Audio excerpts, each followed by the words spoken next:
Thank you for watching, liking, commenting, sharing, and subscribing right now. Perhaps one day we will live in a world where we don't have to deal with cords and cable clutter.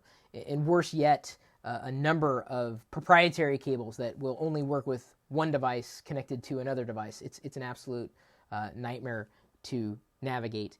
And so recently I was given the opportunity to take a look at a few different products from Moshi. They sent me their mini DisplayPort to HDMI adapter that also passes audio through. So if you have a mini DisplayPort and you want an HDMI out, this is the one to get.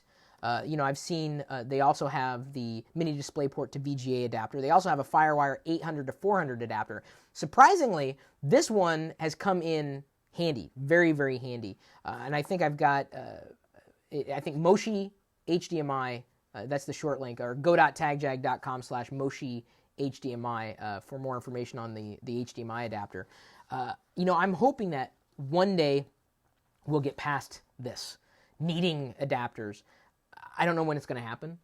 There have been governmental regulations that, maybe not in the United States, but certainly across the world, mandating this is the only way that you can connect one device to another. In many cases, USB would suffice. And there are times that it wouldn't. When we're talking about pushing a lot of bits down the channel, HDMI, video and audio, would do likely fantastically better than the traditional USB, or the Universal Serial Bus, USB. But isn't wireless bad for your health, asks Inyusha Thug. I would say that the evidence is not conclusive yet about wireless killing us.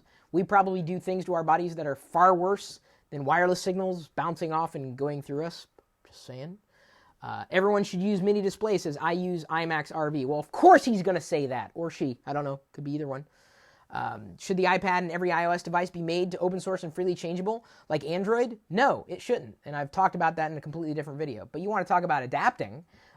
There's never going to come a point where we're going to be able to interoperate with anything and everything in a variety without dealing with some kind of clutter. I think wireless should happen within my lifetime.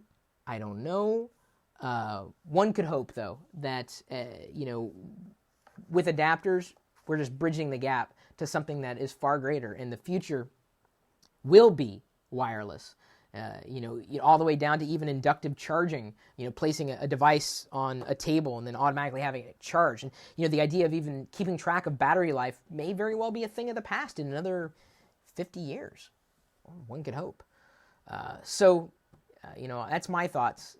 I think that, or I could hope that one day we will no longer need the adapters and that the future will be wireless.